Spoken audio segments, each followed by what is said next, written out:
Hey, people of the world, if you have 5 minutes to spare, we could use your help with an audience survey. It will help us keep the few ads we run relevant to you. Go to MaximumFun.org/ad survey to fill it out. Thank you. Hello, I'm Hal Lublin. And I'm Mark Gagliardi. Since the dawn of humanity, one issue has gone unsettled.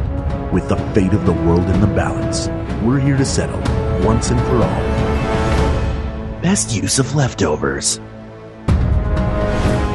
That's right. Don't worry, everyone. We got this. Podcasts should have a theme song. Podcasts should not have a theme song. Yes, they should. No, they shouldn't. They sound good. Yeah, but people are just going to skip past it.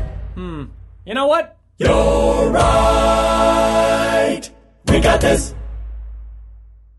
Excuse me, can I get a doggy bag for this? You're not that person. You are that person. I am 100% that person. I always take home. You don't take home the leftovers from a restaurant? What leftovers? There you go. Yep. That's where I'm at. That's the voice of our guest, Mike Schubert. You might know him from Potterless or Horse or Meddling Adults or Modern Muckraker or the now released, it's out there in the world for you to listen to, the newest Olympian. Mike Schubert, hello, welcome. Thank you for having me. It is an honor to be here, and it's always scary when people mention that I'm doing, objectively, probably too many podcasts. Impossible. No such thing. No. You are hilarious. Potterless is such a sublime tone of comedy, I have to say. That show is so much fun. So thank you for coming on ours. No, it's a joy to be here. I am very excited to defend. I'm an incredibly pro-leftover person where I've gotten into heated arguments with anti-leftover people, which is just a weird thing I don't understand when people are saying, oh, I don't like leftovers. I'm sorry, you don't like food you don't have to pay for or cook? Yeah. I'm so confused. So when this was one of the potentials on the drop-down list of topics, I was quite intrigued and ready to rock. So I am happy to be here to try to convince anyone out there that might be anti-leftover that they are incorrect. Yeah. I didn't know that was a thing, but apparently enjoying leftovers or not has sort of been a weirdly political history. Like starting at the beginning of the 20th century, it's, preserve. And then it's the Great Depression. Everybody's like, yeah, leftovers are great. And then everybody got money and they were like, no, show you're wealthy by not having leftovers. And then leftovers became part of the feminist movement because it was, we don't have time to spend in the kitchen. And then people were like, they're shirking the responsibility. So like it has ebbed and flowed politically, whether people like leftovers or not. And it seems to have come to politically an equilibrium. So now it's just, but I can't fathom not like the amount of food that we waste in this country is crazy. Yeah. 40%. I want to come out and say I'm not anti-leftover. If I'm at a restaurant, it's very rare that any of that food is making it out alive. No, that I understand. At home, you make food and you either put it in the refrigerator if you're going to have it in the next couple of days, or you can use the super cubes, which are really great silicone containers that are in cube shape. They're each like a half a cup. And then you put your food in that and then it freezes. That goes in the freezer and you just pop out a cube to eat it whenever you want. Oh, brilliant. Love that. Love that. It's like an ice cube tray, but instead of ice cubes, it makes little miniature meals. Look, gumbo. Yeah.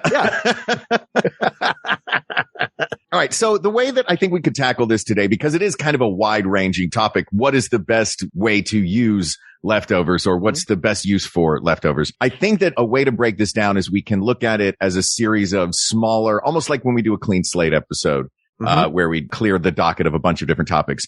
There are a few questions that I think need to get answered before we can figure out what the best use of leftovers is.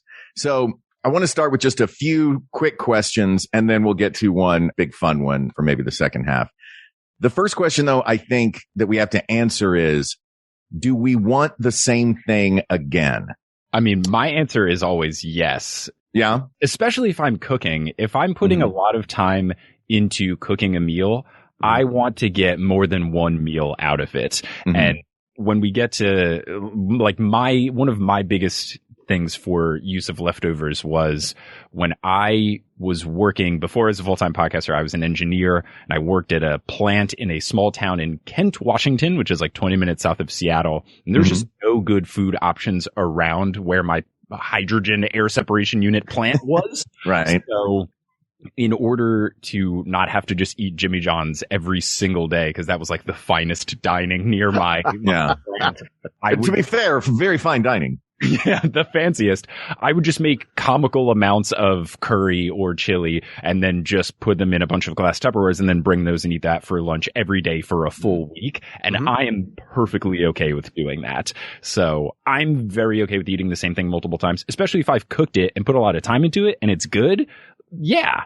Like if it's I know what I'm getting. It's consistent. It's tasty. I have no problem eating the same thing a bunch. That brings a really good question to mind. I've done that too many times. I'll do that with chili, soup, short ribs. You can make something that will last for multiple days. But in that case, is it leftovers or are you meal planning? I'm making 5 days worth of food and portioning it out versus I made a turkey dinner. There's too much of everything. Does it all go into separate containers or do you put it all together? Cause that, like chili, once you make chili, it's chili and you're going to just put it in a bowl and heat it up again. Unless you're, I mean, but no, that's pretty much all you're going to do, or it's going to top something else. Are we talking about, like, I ordered a bunch of Chinese food and I have it all left over, or I cooked a holiday meal and there was too much food. Does meal planning fit into this? I think for me, it seems like that. Yeah, I would agree that feels more like portioning out, making a plan, but that's part of this question. Most of these are, I think this particular question, we have to answer both ways. If we're going to find the best use, we have to figure out the best way to store and or use leftovers in their entirety and also a version of repurposing them. But I think generally maybe it's just because I've watched a ton of Chopped. Generally, I err on the side of looking at a burrito and going, all right, what can I turn yesterday's burrito half into? I mean, I think meal planning could be one of the answers. Yeah, absolutely. That's true.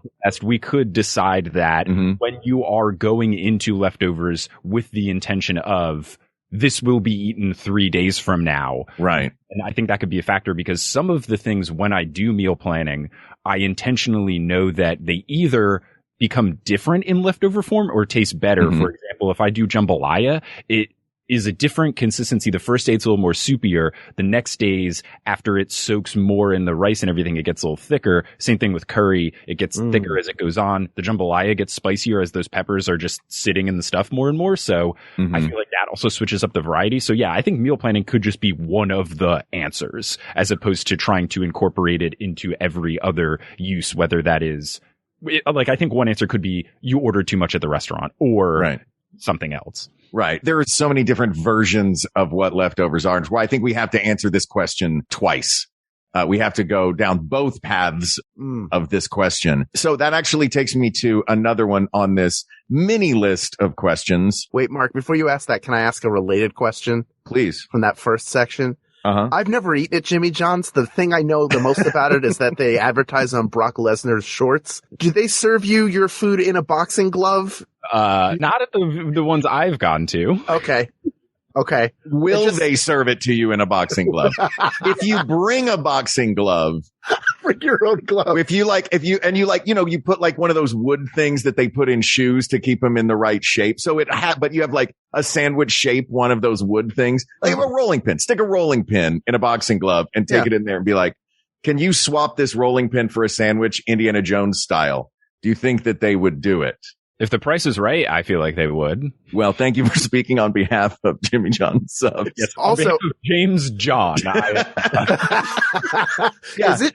Is it true that their entire board of directors are made up of people who are so muscular that they cannot put their hands on their waists anymore? Like there was a time when they could, but they've sacrificed that for bulk and veins. Is that true? Can anybody out there verify that? Somebody verify this. For God's sake. They hold their board meeting at the Mr. Olympia competition. I do like the idea of Subway being the whole, you can lose weight if you eat Subway stuff, and Jimmy John's is the next level. It's like, you can bulk up if you eat Jimmy John's every day. our newest sandwich is in powder form. Yeah. Have a creatine salad, you weakling. This bread isn't made with flour and yeast. It's made with creatine and whey protein. Oh, Subway makes their bread out of yoga mats. We make ours out of weights.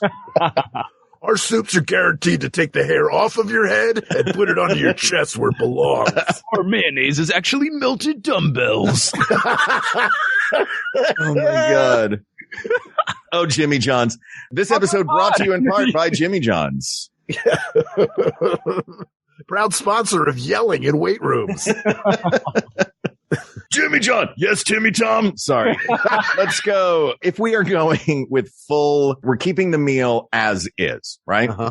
Mm-hmm. And again, this could come down to the meal planning part of it. Do you store it as cooked, portioned into individual portions, or deconstructed into its parts? Meaning all of the chicken goes in one, all of the mashed potatoes go in one. I'm assuming your meals are always just chicken and mashed potatoes. Yes. Yeah. What you have cooked. It also depends on your Tupperware situation, because if I have recently done the dishes and all my Tupperware are clean and not already filled with food, then I can do big one, small one, all that kind of stuff. Other times I got to get more creative and just everything goes together. I feel like I always try to, in a best case scenario, put everything together. And especially if it's something where you can kind of just open the Tupperware, overturn it on a plate, and then just put it in the microwave, that is the dream. Or just even put the Tupperware straight into the microwave. That would be individual portion though, or you would go and you would put the whole, like if you have half a casserole. Yeah. If it's something that's like that, that's one thing. But like if I just did like chicken and roasted vegetables and rice, and I did each Tupperware as like a little meal. So I put like rice at the bottom and then the chicken on top and then the veggies. And then that was really easy when I got a plate. I just kind of like scooped all the veggies onto one side. I put the chicken onto one side and then just dumped out the rice in the other corner. And then boom, it was very easy to do. Yeah. I love that concept. And I'm very into organizational TikTok, where I could sit and watch. You could show me 12 hours of people who have just gone shopping, restocking their perfectly organized fridges and everything. Obviously, when they have leftovers, they have like the perfect container for it. I like to build my own plate, especially the more components there are to the actual dish, the more I want them separate so that I can decide, this time I'm going to have more vegetables than protein. Right. This time I want more starch than vegetables. I like to have that sort of, that's a fun journey to go on. It makes the meal feel new each time I have it. So do you super individually portion them then? Or do you do that like all of the green beans go in one container? Yeah. Okay. No, each green bean goes in its own container, and then I decide how many green beans I want. It takes me 9 hours to prepare. Snap closed glass lids where it's oh my God. Yeah. per individual green bean glass container. You see my fridge. It takes up half of our apartment. It's a good fridge, man. You have a walk-in. You're the only person I know with a walk-in in his home. Well, I figured we didn't need the bathroom. Yeah. Not that third bathroom anyway. You already have a men's and a women's. And a Jimmy John's. By the way, did you guys know that Hal lives in a Jimmy John's, right? Yeah. Table 3 needs to be cleaned up if you don't mind. No problem. I'll bench press the mop over there immediately.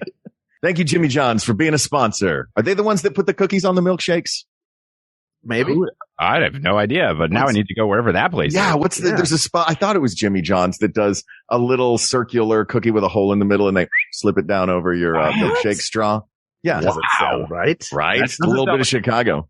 Wow. That's not what Jimmy John's would. Jimmy John would never do that. Their whole thing is speed. They get it to you very quickly. Yeah. But, I don't know how fast it is for them to cut a straw shaped hole in a cookie or do that for. It's just like adding plates to a dumbbell. Like they're used to that. Yeah.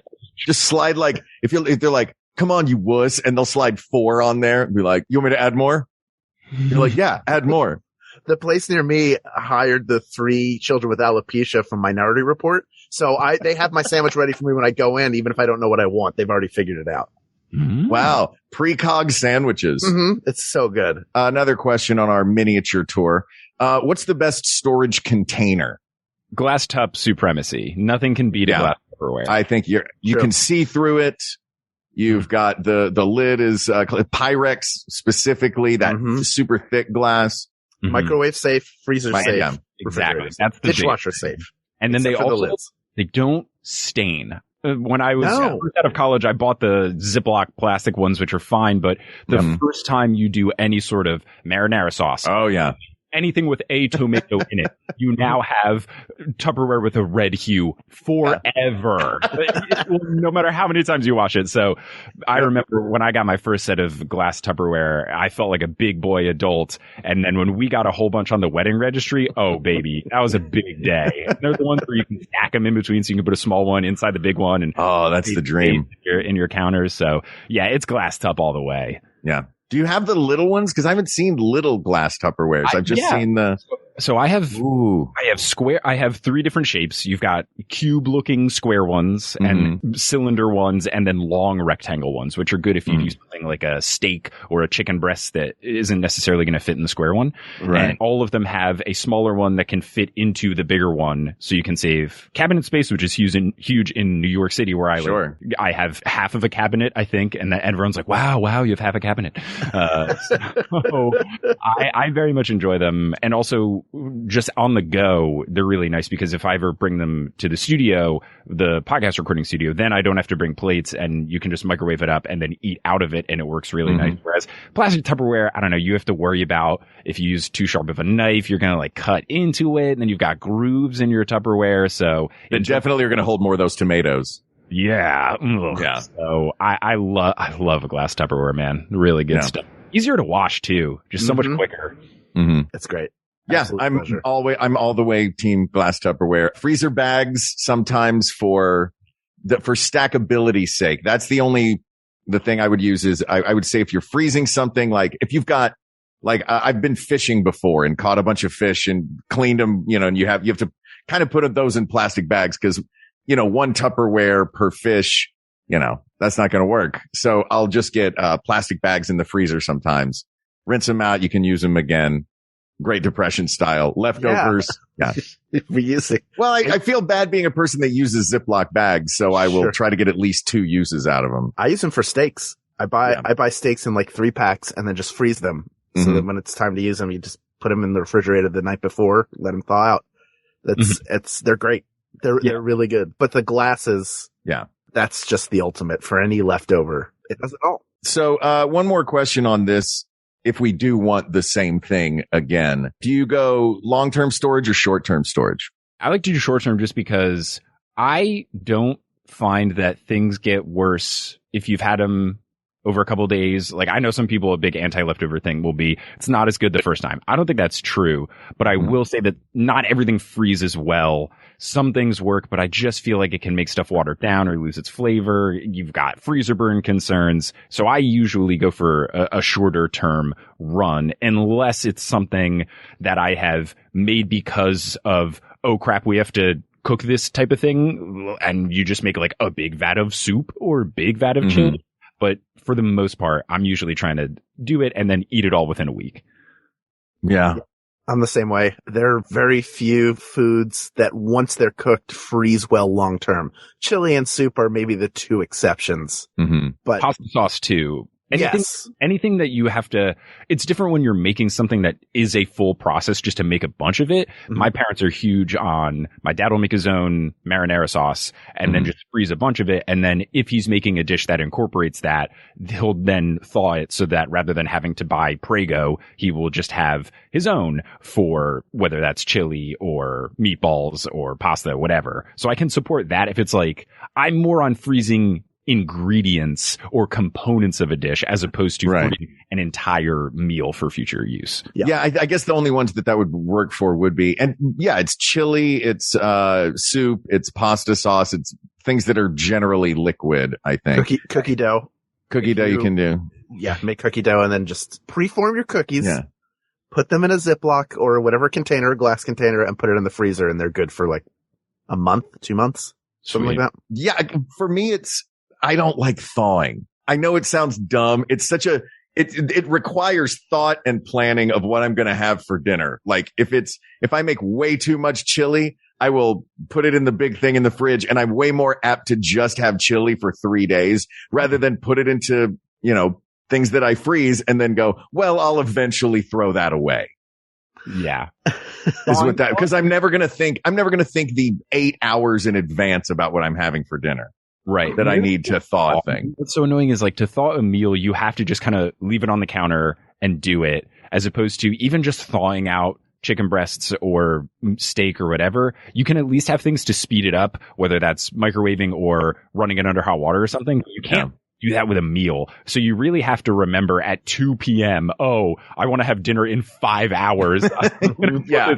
And I agree. It's just, it's not a fun process. Yeah. So short term is the answer we're going with. Now, this is more of a food storage question, I realize, but you did mention a second ago that you like to separate things out. Wait, hold on a second. Before you move on, I feel like we're burying the lead here. Do you never plan out meals, Mark? Do you not buy green bananas and just you wake up and never. No, that's why my quarter mile at a time. That's why my fridge is always empty. If I'm gonna make something for dinner, I go to the grocery store, get what I need. Oh my God! Every time, time. Every time Mark sends me a picture of his fridge, and he sent me one this morning with a jar of what I can only assume is a liquefied orange highlighter. It was Jell-O. I make Jell-O in a mason jar. Yeah, Jell-O in a mason jar. Nice. A dozen eggs. And a lightsaber handle. That's all that's in there. That's all, folks. Mark's not going anywhere. He hasn't just come back from vacation. I mean, sort of, but he's been back for long enough that there's no reason why that wouldn't have enough food that you could look at it and say, what would I like to make tonight? Even for that. But you won't even, you're like Jimmy John's. I'm like Jimmy John's, man. Yeah. I'm just going to pump it out. Well, yeah, I like to make it painful. Jimmy John's. Yeah. Yeah. I really do. I do shop for groceries like there is no tomorrow. Except I always assume there's going to be a breakfast tomorrow because I'm not going to leave to go get the stuff I need to make breakfast. So I always have, because that was the closest I ever got to that was down the street. It's just down the street from me. When I lived in Seattle, I lived above a 24-hour Safeway, which was the best thing because I would just go downstairs to get food. So I was a food waste king in that I didn't waste any food. I would just buy whatever I needed. And it was also great because I'm also very good at forgetting the one thing. You're making tacos and you forget tortillas. You are making chili and you forget jalapenos. And then I could just turn off the burners, run downstairs, get whatever I need, go back up, turn it on, and that was great. So that was the one time my fridge was also in a state of it barely had anything in it because I just bought what I needed and grocery runs were incredibly easy. Yeah. My sister lived above a Whole Foods in DC and it was the same thing. It was just, I forgot this. I forgot there were all out of butter. So, I stayed there for a while. It is a dream to have that, especially at Whole Foods that has that hot bar. Oh, yeah. Because you could also just go, do I want to make breakfast or do I literally want to walk downstairs and scoop some eggs and bacon into a compostable tray and bring it back up? The hot bar is back at our local Whole Foods. And every time I pass it, it feels to me like a box with a twig holding it up and a sign saying hot food. Like, nice try, COVID. I'm not falling for this. I know you put out that baked chicken that's dried out. You have created a version of COVID in the last few months, Hal, that is basically Wile E. Coyote. Well, Wile E. Coyote's never successful. That's the difference. All right. Getting back to my question. We're talking food storage. There's some great classic versions of food storage. I think it'd be fun to pick a winner between freezing, canning, preserving, drying. What others would be on the list? Refrigerating? I think no, I'm saying this is like long term. Long term? Pickling. That was the other one. Pickling. Pickling, I feel like inherently turns whatever you've started with into something else. So I don't know if that's necessarily storage. It feels more like a process. Yeah, that's true. Also, like fermenting is also, it makes it a totally different thing. You don't pickle your leftover turkey from Thanksgiving. Thanksgiving is I think the time you have the most leftovers. Now? I don't. I never do. I'm not going to put that stuff in vinegar. We brined our turkey before we cooked it. Why not brine it after we cook it? Have some not the same. You're turkey pickles, man. All sorts of weird stuff. Mix the two great Disneyland foods. I hope dill pickle and the turkey leg. Empty. I hope you heard that. I want that refrigerator empty. I want those eggs need to be amnestied out of there. I feel like freezer's the way to go. I feel like even if it's going to make some stuff watery, for long term, it's the best option. What's also clutch is that a freezer gets used enough for other things that it's hard to forget about it because you'll be in there, you'll be getting ice or ice cream or whatever. Right. And then you go, oh, I forgot we have chili. Nice. I don't have to make dinner tomorrow. Stuff like that. Yeah. I don't have to make dinner in 3 days if I take this chili out now. Thawing. Yeah. Gah. I hate thawing. Mark, do you heat your food with a lighter? You know, you can just throw it into a pot at like low heat and it'll cook itself up just fine. Not fast enough, Hal. Not fast enough. You know, what do you care? It's not, you're not planning it out anyway. That's fair. I like my meals to be, that's why I like breakfast food so much. I like everything to be able to be completed from decision to cook to eating food in less than 10 minutes. It's a huge breakfast advantage. Huge breakfast. Everything's flat. All the flat foods. Yeah, they cook fast. Yeah. So we've established a full set of things that Mark remembers and I don't. We're going to take a break and I will try to jog my memory as we move into a different type of leftover use, which is turning it into other types of dishes. That's right. What's that going to lead to? We'll Who find knows? out. We'll be right back. You'll learn. This podcast is sponsored by BetterHelp Online Therapy. You may not be feeling down and out and depressed right now or like you're at a total loss, but that's okay. Even if your stress is high, you could probably use a chance to unload, and that's where therapy comes in. BetterHelp is customized online therapy that offers video, phone, and even live chat sessions with your therapist, and it's more affordable than in-person therapy. See if it's for you. But as someone who has been in therapy for several years, I cannot recommend enough how valuable it is just to talk to somebody who is a neutral third party who is trained to not only listen, but help you work through issues in your life. This podcast is sponsored by BetterHelp, and We Got This listeners get 10% off their first month at betterhelp.com/WeGotThis. Have your first session in under 48 hours at BetterHelp.com/WeGotThis.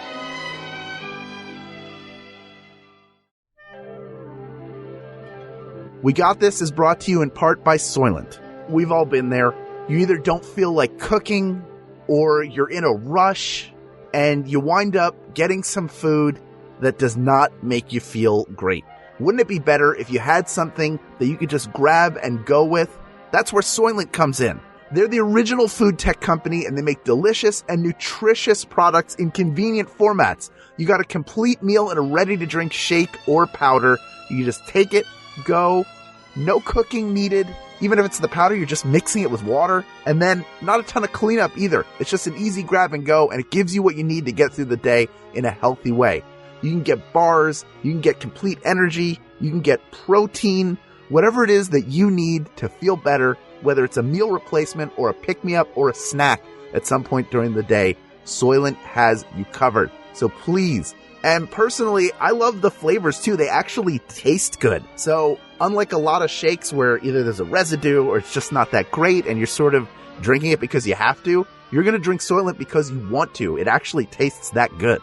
Check it out. Get complete and balanced nutrition made from U.S. grown and sustainable sourced ingredients. It's good for you.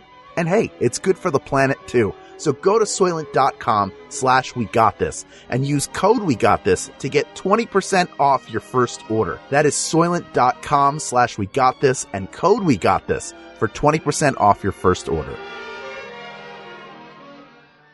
All right, we're back. Did you learn? No, wait, you're going to learn. I learned. Jimmy John's going to teach everything. We got a new education system in schools. Teach you how to do your squats and how to curl those dumbbells without ruining your biceps. Yeah, none of this indoor kids education anymore. The outdoor kids are taking over teaching now. Everything's going to be squat based. Try our new sandwiches served in edible neoprene sleeves. Oh, yum. Right? All right. Now we're going to move on to repurposing your leftovers. Yeah. This is hugely fun. I got to say, I love doing it. Again, I'm a huge Chopped nerd. Are you guys have a cooking show? Are you fans of any particular cooking shows? Chopped is good. I like Cutthroat Kitchen, which is like Chopped on cocaine. Oh, it's great. Yeah. They just add extra stuff. But I'm also a huge fan of, I think Beat Bobby Flay is highly underrated because in that show, you basically have two people that are not Bobby Flay going head to head. One of them wins, and then they get to say, I'm making my signature dish that I've perfected over the past 10 years of my life and I've dedicated my entire life to. And then Bobby Flay goes, oh yeah, I think I've heard of that. And then he makes like some pseudo version that is kind of close. And it's just like, I remember the best example was someone had perfected the best simple s'more. And they were like, graham crackers from scratch. I make the marshmallows from scratch. I use this particular chocolate, and it's just the perfect s'more. And then Bobby Flay was like, yeah, s'mores are kind of boring. So I made a waffle instead of graham crackers. And then instead of marshmallow, I made marshmallow ice cream. And then I just put this like chocolate caramel sauce on top. And then I hit it with a blowtorch. And this other person like did all of this thing, and the judging, they go to eat it and they're like, yeah, this is like fine, but it's like, it's kind of simple. And then they have Bobby Flay's thing. They're like, yeah, it's not really a s'more, but this is great. And then he beats everybody. Yeah. Like I make this meal every day for a decade. And Bobby's like, I think I heard of this once. And then he makes a better shakshuka. And it's just so good. At least he's now, the early days of this show, at least he's now just doing it in his studio. He previously would go to like people's houses and their restaurants, and like he would just show up on their turf and then food shame them and then leave. Yeah. At least now they have to make the active effort to come get whooped by someone invariably adding chili peppers to anything, including a s'more. It always works. And I also like that the like, not the people that judge the food, but the people who are hosting the show are some sort of coworkers or friends of his that just razz him the entire show. They just talk trash to Bobby Flay the whole show, and he just has to grin and bear it and then stomp some poor soul and make a better version in 15 minutes of prep time than what they've devoted their entire adult life towards making. It's just a dive into his psyche. He's basically showing up to meet some chef, ripping their own arms off and beating them to death with them. Pretty much. Right. It's like someone preparing a perfect rap song, and then Black Thought comes in and just drops a freestyle that's twice as good. That would have cooked. Those are all great shows. I'm really enjoying the new Ben and Jerry's ice cream contest that they're having. Ooh. Great British Bake Off is great. Master Chef, like anything with people. But I get what's so great about Chopped is that you don't know what's going to be in the basket until they lift it up, until they lift the cover off, and then you have to get creative. And sometimes it's like that with leftovers as well. You Absolutely. can eat it as is. You can make a hash. You can make another hash. You can make a third type of hash. You can also make some sort of sandwich, which is huge. Sandwich, yes. Even things that shouldn't be. Like you've got curry and a leftover baguette, and you're like, hell yeah, baby. Yes. Yeah.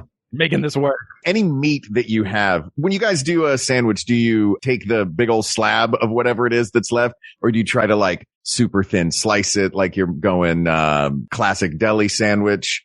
I think it depends on the bread sometimes, but usually if I'm taking a bigger thing like a steak or a chicken breast, if it's fully intact, I will at least chop it into smaller strips that I can arrange on the bread more nicely so that the surface area is good. But there have been times where if I'm more in a pinch, I will just put the thing flat on bread and then just eat it and rip it instead of pre-slicing. That feels like a time-dependent thing as opposed to giving thought to my meal. I don't know, though. You may not be able to beat the classic post-Thanksgiving just bread, turkey, mayo. Go. You know what I mean? Little stuffing.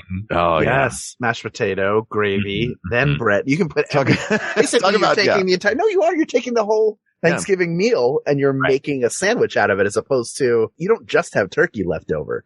So to say I'm going to make a turkey sandwich is to deny everything else, unless you just throw it on the side, in which case you're doing a hybrid. But if you want to get creative, you figure out, all right, do I layer this? Do I take all the components and find a way to blend them, like make a mixture of them where I'm chopping the meat and then it's going in everything else, and that becomes a spread that you put on the bread. Like you have a lot of different options in creating a sandwich and using all those components.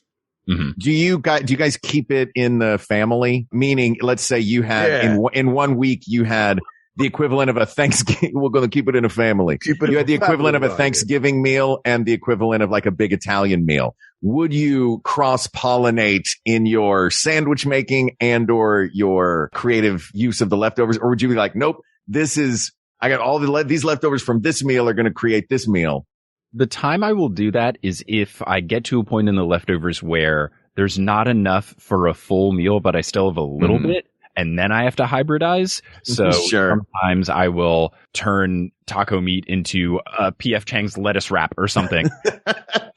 Or sometimes it's not enough. So you have some other things like, oh, I have an extra bell pepper. Maybe I'll just roast some bell peppers and add it to whatever I've got. A thing that I more often do, I guess I do more often keep it in the family. It's just I'll do a different type of dish. So a big one, I'll make a big thing of taco stuff.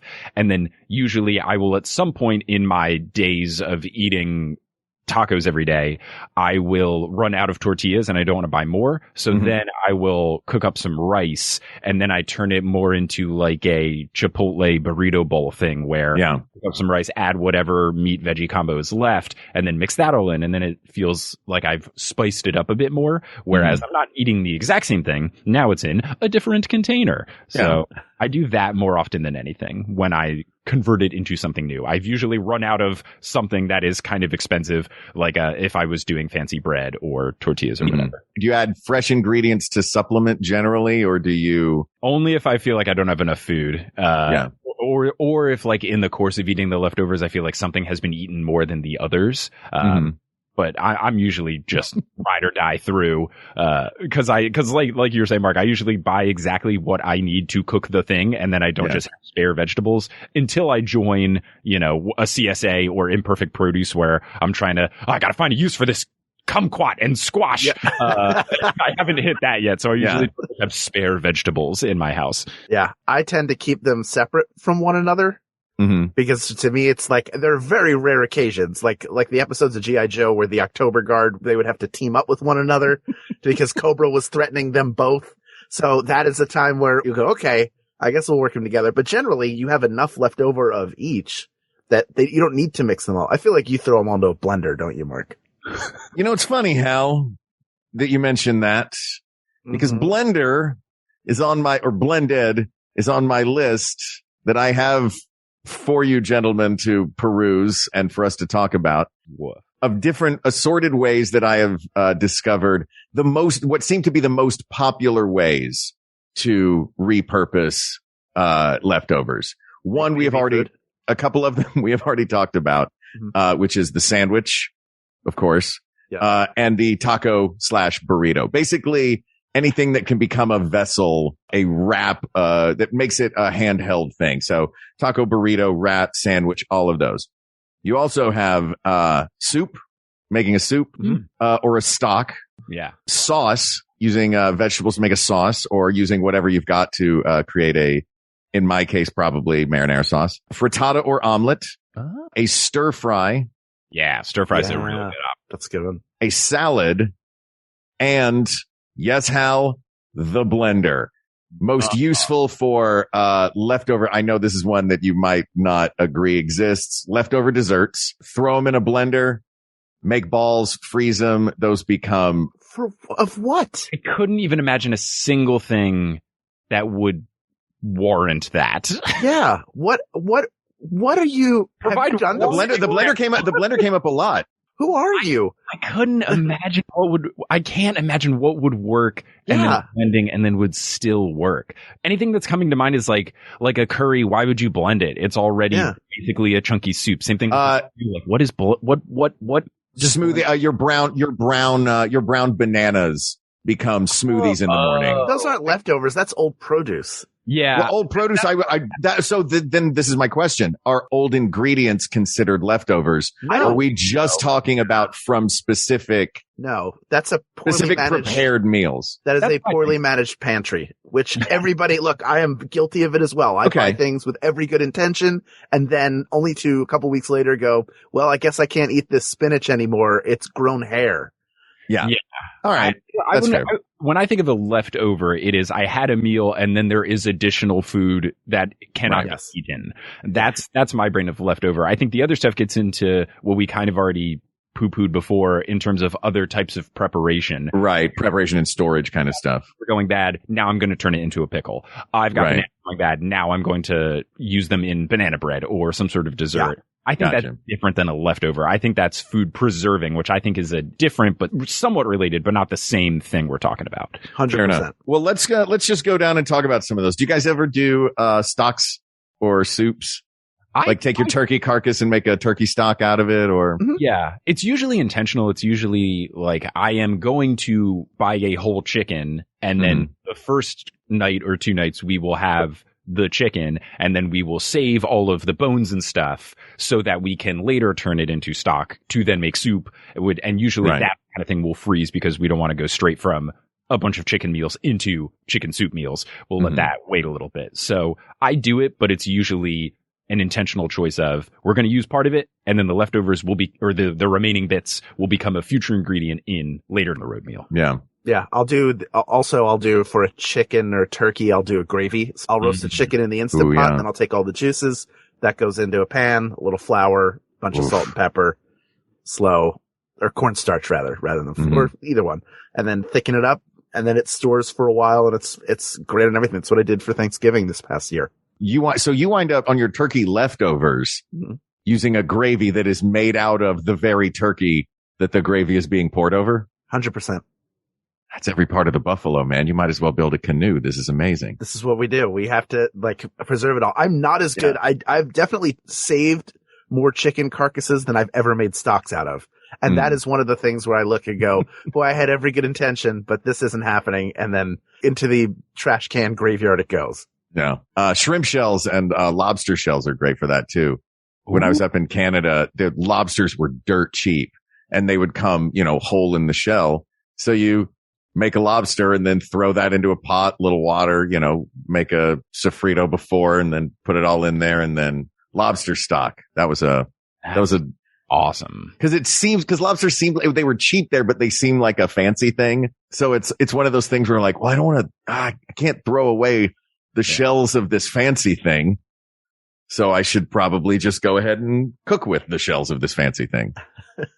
I think the limitation of a stock or soup, the reason why I wouldn't pick it as a winner is it doesn't universally apply to every single thing you might have left over. I guess you could make like a potato soup, but really if you're going to make a potato soup, you're going to do a cream base and you're going to have whole potato. Right. You have to stretch that a lot more. And my favorite thing to make stuffing, I would never make a soup out of it because I would rather cook it into something else and have it retain some of its form. You kind of lose something you lose too much of the original food item when it's made into a soup for my taste to pick it as the best. Yeah. I think it's too specific. It really depends on the ingredients. Some things work really well, like lobster shells, chicken carcass, etc. But not everything is going to work, and not every meal is necessarily going to have the unused products that can be later used into something else. So I think but it's just, I think it's too specific to be considered the best because it's not like a universal thing. Whereas I think anything you cook can be put into a glass cup and put in the fridge and eat later. There's very few things that I think you've got to, we have to eat it now. We cannot eat this again tomorrow kind of thing. Yeah. Yeah. I agree. You talked a little bit about egg dishes, omelet, frittata. Those are good. Again, those apply. It feels like a lot of these are very specific to proteins and vegetables. Yeah. And starches are what's usually the leftover part. There is a family off to the side of that. What about a hash? Now, casseroles and quiches. Quiche is a little bit more towards the egg side of things, but I think a casserole gives you the ability to mix in a ton of different ingredients in a somewhat new way. You're basically making leftover lasagna, depending on how you layer it. Yeah. Interesting. Cause the thing that I think of as being the leftover is the casserole.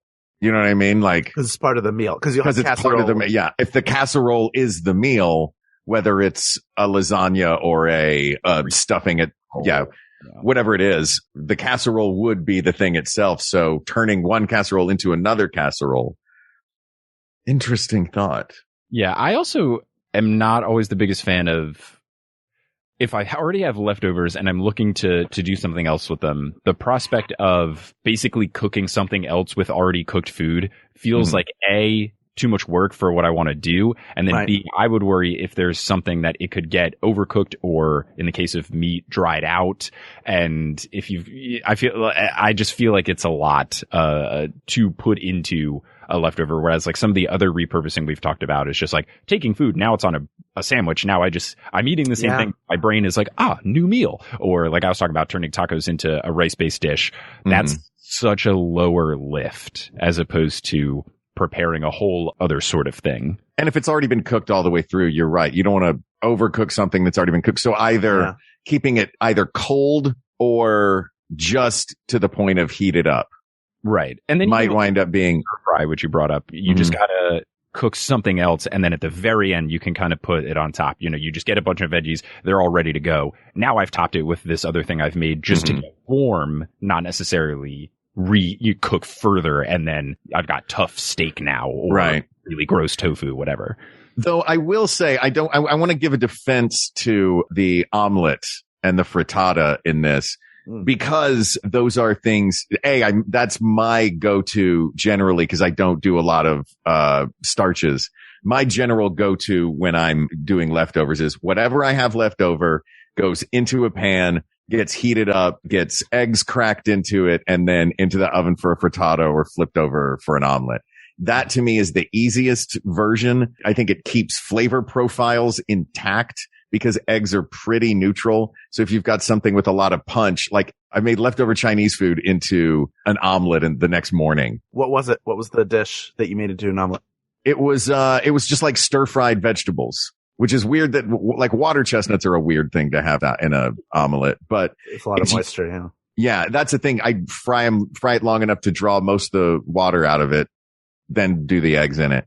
But that to me is my fastest version of leftovers. Yeah, omelet's a really good version of, I don't really have enough to make a full meal out of this, especially if you've got something that kind of can go both ways as a protein. A big one I would do is if I have just a little bit of steak left, not enough to fill me up, slice it up. Now I've got steak and eggs, and that's perfect because in order to make my breakfast feel really filling, I just want some sort of thing other than just the eggs, and to have a couple strips of steak along is perfect. I don't want a full lunch or dinner size portion of steak with breakfast. So yeah, I think it's really good if you're trying to supplement just a little bit left of leftovers. Throw in some eggs, boom. Yeah.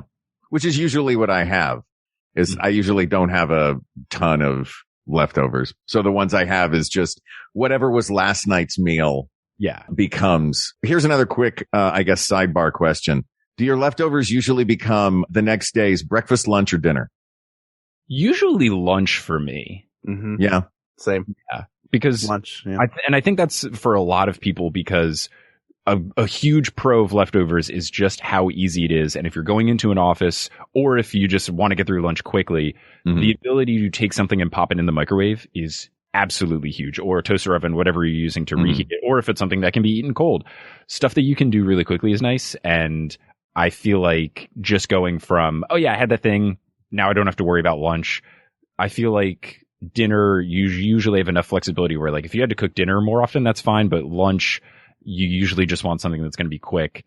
And that's a nice thing about leftovers is if it's really quick and not a hassle, then you don't have to do the thing where you're like, I'll just grab unhealthy option that I will feel bad about later. Yeah.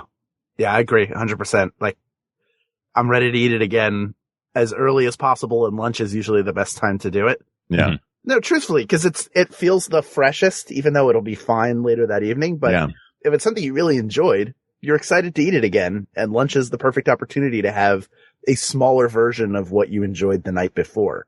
Yeah. The size is a big thing because especially if we're talking about restaurant leftovers, usually if you couldn't finish something, it's not that much. It's not going to necessarily be enough to sustain you for another full dinner meal if you are the type of person that has the biggest meal for dinner. And I think if you've got a little, like how you just said, like if you've got a little bit less than what you had for dinner last night, that can work for lunch because you might not want to be eating as much as you did for dinner yesterday. Yes. Unless you're like me, who will founder at any possible meal. I just become a golden retriever with an endless bowl in front of me, whatever it is. Oh my like, God. More sounds good. Hungry. Me love lunch. Nom nom nom nom nom. You have cookie crumbs all over your fuzzy blue sweater right now, Hal. None get in mouth. Me stuff it in, it fall out when me chew. I keep coming back to the same thing making the most sense. And yeah, I kind of want to walk through it and see if both of you agree with me. Okay. I think these are all great options. I think both breakfast and the eggs option and the stir fry option have their advantages and disadvantages in that if you have something like a rice or pasta that is part of your dish, stir fry is a way better option than egg. It's just not going to work as well. Mm-hmm.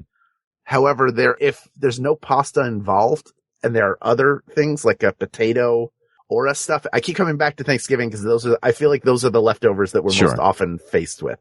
And the thing that works well for them can generally be applied to the widest range of foods because there's such a wide range of food that is eaten at Thanksgiving. Mm-hmm. And I think the sandwich is the best choice because it can incorporate so much, including more starch than it should. Like you don't blink about putting wet bread inside bread. Sure. Or having that post-Thanksgiving mac and cheese and turkey sandwich. Yeah. You throw it all in there and you heat it up and it can work as a hot sandwich or work as a cold sandwich. And it's fast.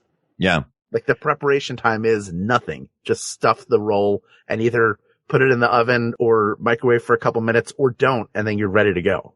Yeah. I think I would tend to agree. It seems like the sandwich is emerging at the top of this list. I do want to ask a quick question because I think there are a couple other contenders. But I'm wondering if my hunch about this is true. And that is using leftovers as an addition to a sauce that you're making or using leftovers as an addition to a salad that you are making. Is that too reliant on other ingredients being the focus? And this feels like you're just adding them to get rid of them? Yeah, I feel like this gets into meal versus ingredient territory because if I was making, sometimes what I will do is, let's say I'm making chicken parm and I've got a big family value pack of chicken breasts and I'm like, I'm not going to eat 6 straight chicken breasts of chicken parm. But since I'm already heating up the oven and doing all of this in a smaller oven thing, I'll just do 2 plain chicken breasts separate. They'll all finish at the same time. Then I can save those and slice it up. Now I've got, oven baked chicken on top of a salad. I feel like that's more ingredient based. It would be hard if you've got chili, it's hard to be like, yeah, chili salad or chili pasta.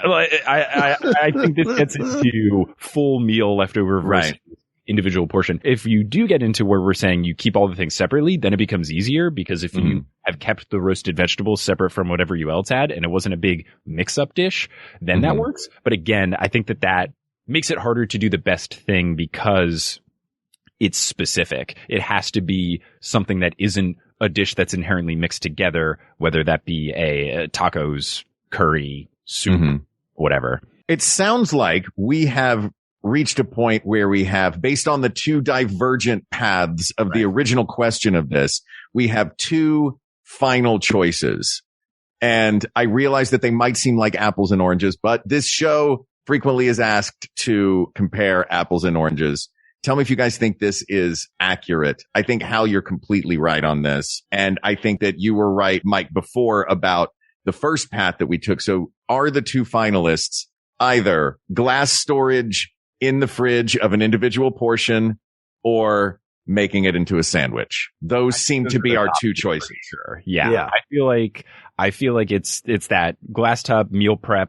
I've gone into cooking with the intention of, if I'm going to spend an hour making a thing, I want to get more than just one meal out of it. Yeah. So I am going to do this entire 3-quart pan full of whatever I'm doing so that I can reap the benefits of the labor I've done. Because it's not that much hard to just do twice as much ingredients. Right.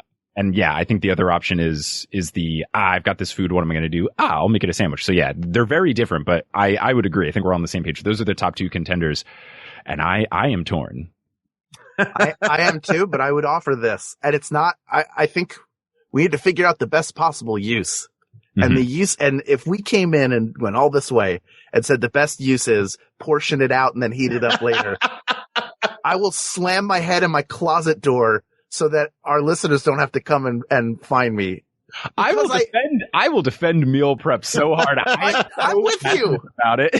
I love meal prep. Here's the great thing. If you prep a meal out, you can then take that single serving and put it in between 2 slices of bread and you have a sandwich. Right. You're already making, it's like they become individualized cheese slices, basically. Yeah. I will say the biggest advantage of make a sandwich is that over meal prep. I think the one thing that meal prep is missing is taking leftovers from going out to eat somewhere, because I don't think you can qualify. It's harder to say, oh, I'm going to go to this restaurant and order a really big portion and then know that I can eat this for lunch the next day. Like, I don't think that's really a plan. And I think that a sandwich can kind of be applied to everything. I do think meal prep can go to a lot of things, but I think it's certainly more geared towards specifically, I have cooked this leftovers, whereas sandwich can be, I have cooked this leftovers, or I ordered too much, or someone had a potluck and left something here. Like, there's more stuff that can be turned into a sandwich that I think gives it that advantage that meal prep sadly doesn't have. Yeah. Hal, bring us home. All right. People of the world, Jimmy John's has the ultimate way for you to use your leftovers. That's why we picked sandwich. Our sponsor, damn it. Capitalism. We packed your leftovers so tight between 2 slices of bread that we tore both of our packs, and we don't care because it's the best way to use your leftovers. Asked and Jimmy John's answered. Take it away, Brock. Dun, dun, dun, dun, dun, dun, dun, dun. I just passed out. How is Jimmy John's answered different from answered? just more muscular. That's fair. It's more swole. The answer's inside of a boxing glove. Yeah. Look inside the boxing glove that is your heart. And you know sandwich is the correct answer. That is the best use of leftovers. It makes you feel creative. It's super easy, works hot or cold, and it can be applied to a startling variety of foods. I also think we can use the word sandwich as the a sandwich rules where burrito, taco, burrito. Yes, absolutely. Say like putting it in a crepe, like we could even get breakfast involved. I think leftovers inside of a bread-ish based option is what we're really going for here. It reuses the stuff and it also adds the variety, which I think is the biggest knock that anti-leftover people will say. Again, and unfortunately, meal prep, which was what I think is my personal answer, but I understand that's not everyone. The big knock will say, I don't want to feel like I'm eating the same thing over and over again. Adding it to some sort of edible container that is a sandwich or sandwich related thing addresses that concern that anti-leftover folks, who I still don't understand, will have. Yeah. I just like you referring to bread as an edible container. It is. I mean, that's what it is. Yeah, you're right. Put a bread on it. Put a bread. If you like it, then you should have put a bread on it. Mike Schubert, thank you for coming on the show today. This has been delightful. Potterless is so much fun. You have a million shows going on. Tell us about anywhere that people can find you. If they want to find your new show, the Olympian show. Newest Olympian. Thank you. And yes, I'll talk about that one in the most detail. But yeah, if you're listening to this now, it's out. The Newest Olympian. It's similar to what I did with Potterless, where I was a grown man that never read Harry Potter, and I went through the books for the first time as an adult. Now I'm doing that with Percy Jackson to answer the question: is this the YA series that society slept on? Should this be as big as Harry Potter, Twilight, Hunger Games, etc.? And I'm going through the series as well. So I'm always joined by a guest who's a big Percy Jackson fan, do a couple of chapters at a time. I'm really loving the book so far, and I'm just a little bit into the first one. So that's going on. And then another one that is coming out soon, should be October, is Modern Muckraker, which is a scripted show where I'm playing a character, much like a Colbert, where I am a heightened version of myself that is fully convinced I'm completing the world's most important journalism, but I'm answering questions like, when should Spider-Man take the subway instead of web swinging? And then we will talk to experts like we interviewed folks at Marvel to be like, does he have to go to Staten Island if there's a crime there? And then we're talking to a physicist to determine how fast he could swing based on how long the web is. And then we will compare that to the Metro Transit schedule and then determine, he should take the subway when it's running express weekdays, whatever that is. I love that. So that is perfect. It'll sound like an NPR show, and my character believes it's very important work, but it's very silly. silly questions. So that one's called Mucker and Muckraker. But yeah, you can, for all the titles of the stuff, Potterless Horse, Meddling Adults, you can just search wherever you get your podcasts. And if you go to my personal website, which is just Schubes, SCHUB.ES, it's got all my podcasts there, and you can check it out there. And then I'm on social media at Schubes17, SCHUBES17 on Twitter and Instagram. And that also has info about all the podcasts that I make. If you've enjoyed me talking on this podcast, I'm very similar on other podcasts. By the way, I have a very fun, before we get out of here, very fun Mike Schubert story, which is Mike was out in LA a couple of years ago. We were meeting for breakfast and we exchanged numbers, which we hadn't done prior. And so I got a text saying, "Hey, it's Mike." I said, "How do I know it's you?" And he is a huge basketball aficionado and Knicks fan, and I am a huge basketball aficionado and Sixers fan. And he said, "Iggy Brazdeikis scored 37 points for whoever the G League affiliate for the Knicks is." Westchester Knicks. The Westchester Knicks. And I was like, "Oh, well, this is certainly Mike." And then later on, that same player played for the Philadelphia 76ers, bringing our lives full circle. Like Batman and the Joker, we're destined to do this dance forever. Thank you again for joining us, Mike. This has been a pleasure. Thank you for having me. The pleasure was all mine. That's right. Well, this topic is closed, but there are many more topics to discuss. So please reach out to us on Twitter at We Got This Tweets, or you can email us at wegotThisPodcast@gmail.com, or go to our Facebook page, talk about and share pictures of your leftover dishes of choice. That's Facebook.com/groups/We Got This Podcast. Thank you to producer Ken Plume, researcher Kate McManus, graphic designer Uri Kelman, and QA engineer Jen Alba. And thanks, of course, to our musicians, Jonathan Dinerstein and Mike Furman, for our score and theme song, respectively. And thanks to you, the people of the world, for giving us an opportunity to sit down today and talk about something that we clearly love, food and leftovers and what to do with them, and Chopped and Food Network. And may I say, I hope that we can take all of you, the people of the world, take you out of the fridge, put you on the slices of bread that is Hal and Mark, slather on some mayo, and make a delicious people of the world topic sandwich. Thank you. Thank you. Thank you. For Hal Lublin, I'm Mark Gagliardi. For Mark Gagliardi, I'm Hal Lublin. And don't worry, everybody. We got this. We got this. MaximumFun.org. Comedy and culture. Artist owned. Audience supported.